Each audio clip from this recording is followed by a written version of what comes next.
Alright, we're back to working on some knives. Let me show y'all something. Had somebody mentioned the other day on the big Bowie knife build when I sanded everything off.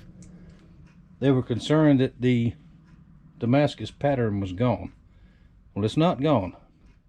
When you get that steel, it has a coating on there to keep it from rusting. And once you get done with it, what you have to do is acid etch it. Now this is ferric chloride and vinegar mix that I use. These two little ones here are for the smaller knives. This one here, this is a little neck knife. There's no pattern on it that you can see, right?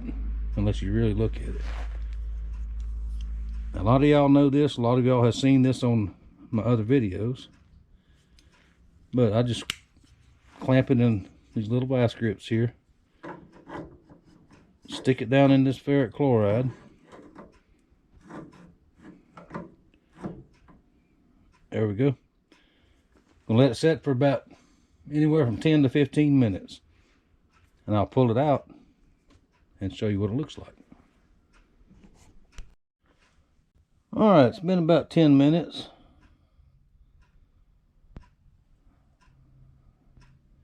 There we go. It's magic. Alright, now I'm going to drop it down into the neutralizing solution, which is baking soda water. Neutralize the acid. Lay it aside, put some oil on it, and continue on the next 4 or 5 that I got. Alright, part 3.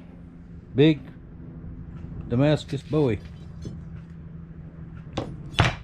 Now I'm going to start shaping the handle so I can trim this tang off and get ready to mill out the brass finger guard that's going to go on here. That's the set of elk horns I'm going to use.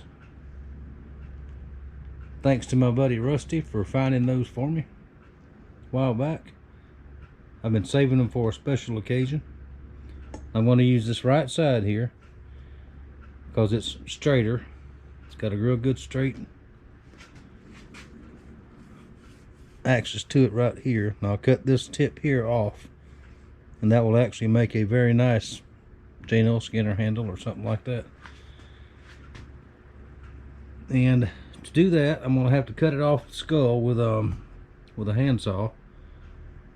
And then I think I can manage it over on the metal cutting bandsaw, because these things are very, very hard. And once I get it to the right shape and length that I want, then we'll go back to the metal cutting bandsaw and split it in half. Alright, here we go. Get as much done as we can today. It's getting late in the afternoon. Alright, here's our handle. Still in the rough stage, but it's good enough for right now. The next step, I've got my mark on here. I've got to take it over to the metal cutting bandsaw, and we're going to split it all the way in half. Then we'll set one edge up here and get it traced out to the handle so I can cut the rest of the material off and establish our line here so we can get the bolster milled. Alright, we can go ahead and make our mark. Okay, we got it square to that side, which we know that's straight.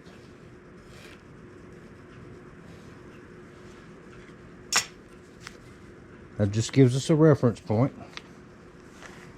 Now fancy knife makers will put dicum on there like machinists do. This is poor man's dicum. Oh, Sharpies work just as well. As it's the same thing basically. But anyway, because we know our bolster wants to go here, but we got to make sure there's going to be a shoulder up here. That's the distance we're looking for, but we can't get that till we get this cut. So I'm going to go over here. I'm going to set the camera up a little ways away from it because this saw is very loud, and I've got to concentrate very, very well so I don't mess this thing up. Be right back. Here we go.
Now that is not the ideal way on a longer piece like this, but the throat from here to here on this saw is not nearly as deep as I'd like it to be.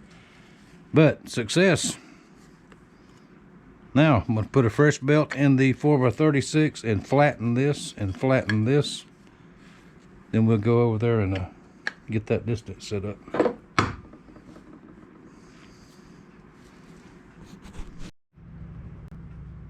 Alright, let's get these flattened out right quick.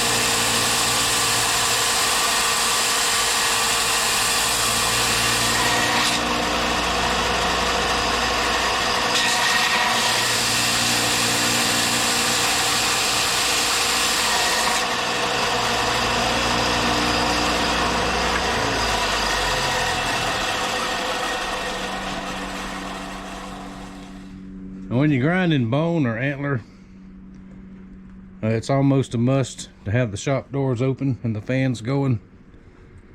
I have another 4x36 that I carry outside sometimes, but when I got a bunch of them to do. Anyway, there we go. We are flush.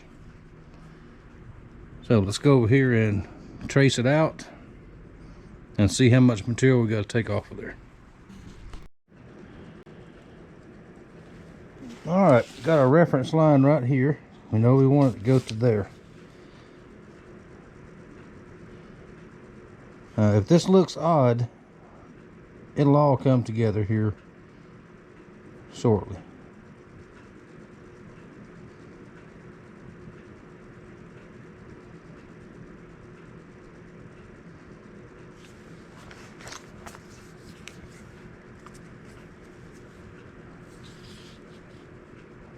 We want to get it lined up just.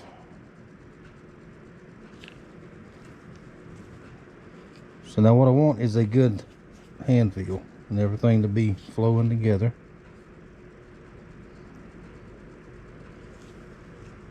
This looks like right about there.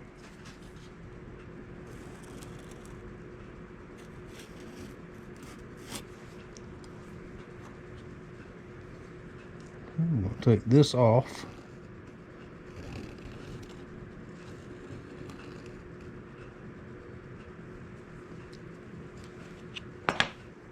Okay, I'll take this material off, but I'm going to leave it proud of the line.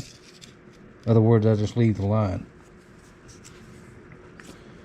And this little tip down here, we'll do something else there. Now here's the brass that's going to go on here. Finger guard. It'll go right in there. Now I know what you're thinking, how I'm going to slide this over that. Well, we're not. We're going to mill a slot here equal to this. Slide it up on there. Follow me? Now cut it long and we'll taper it in, heat it and taper it in just a little bit, not much. So if we get this done, then we'll move to the brass. And if you're wondering, that's almost 50 bucks right there. The price of metal has just got silly. Anyway, it doesn't matter, we got it. And that's what it's for, so that's what we're going to use. Now I've got one more big knife like this, similar to this, that the rest of that will take up. So I'm going to go over to the saw this, grind it, and that would probably be it for today. I'll show you what it looks like when I get done. Now keep in mind, we still got to drill pinholes Now we still got a final sand, we got a heat treat. There's a lot more work to do on this. Alright, got it cut. I ground a little bit of it. I'm going to square up these corners here by hand. Now this metal is still soft, so we can still do that.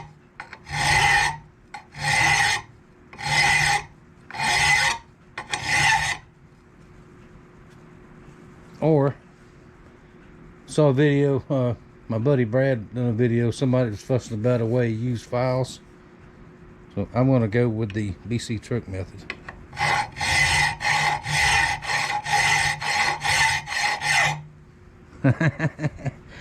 Let Brad to get the kick out of that.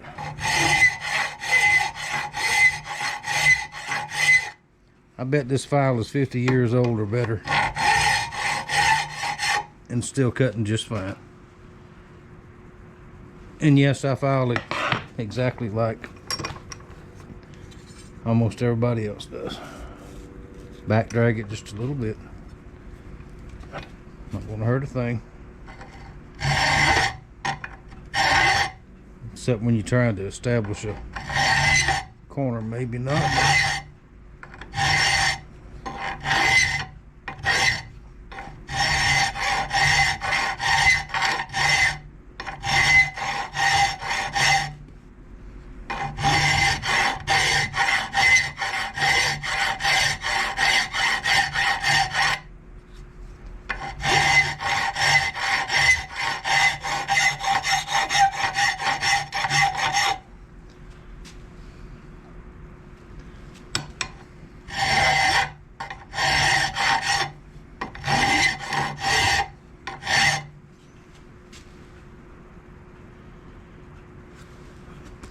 There we go. Take one more look.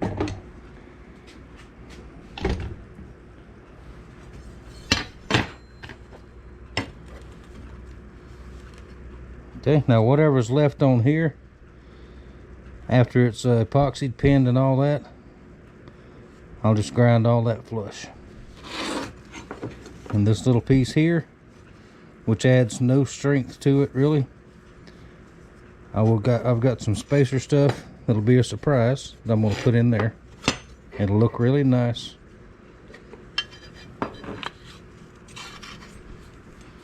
Let's see if we can get sort of maybe almost look at what it's going to look like.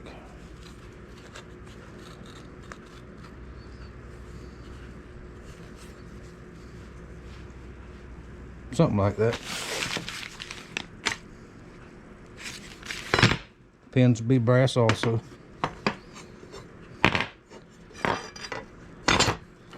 It's coming together.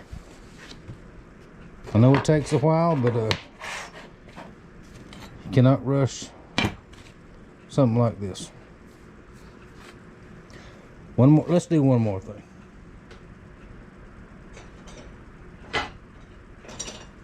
Which is one of, I don't know if you call it a trademark, but something I like to do, especially on big knives.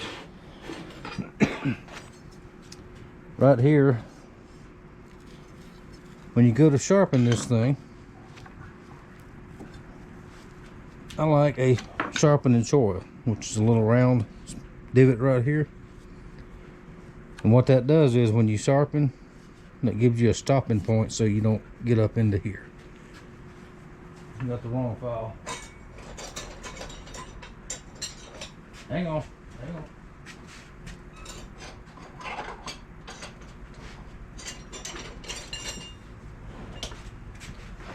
There we go. A little bit bigger one for this big knife.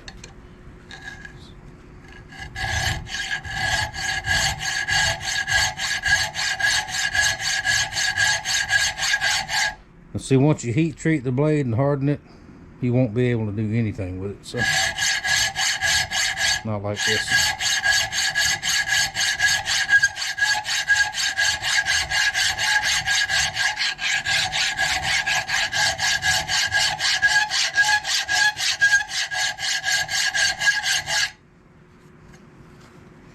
A little bit more.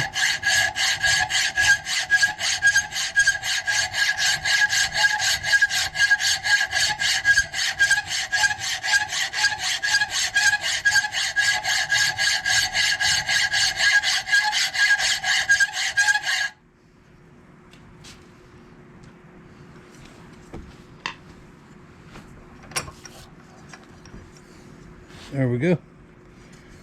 Now when I put in the plunge line and for the grind, it'll go right in front of that. Cool. Alright, that will be part, what part are we on now, y'all? 3? This will be part 3. I'll get back on it tomorrow. I have 9 other knives on the table. I got to finish up tomorrow too. And if I didn't say nothing, if y'all didn't notice my coat, it's cold out here. It has not broke 60 degrees in the shop all day. And for us thin-blooded Florida people, that's cold. So, there we go. I'll see y'all with part 4 tomorrow. I'm losing track of my days again.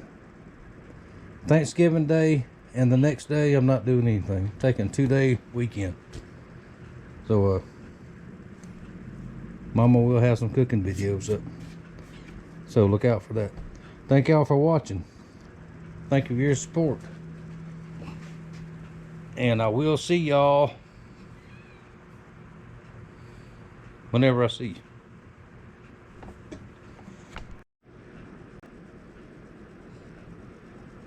What do you think about it, Killer? You like that?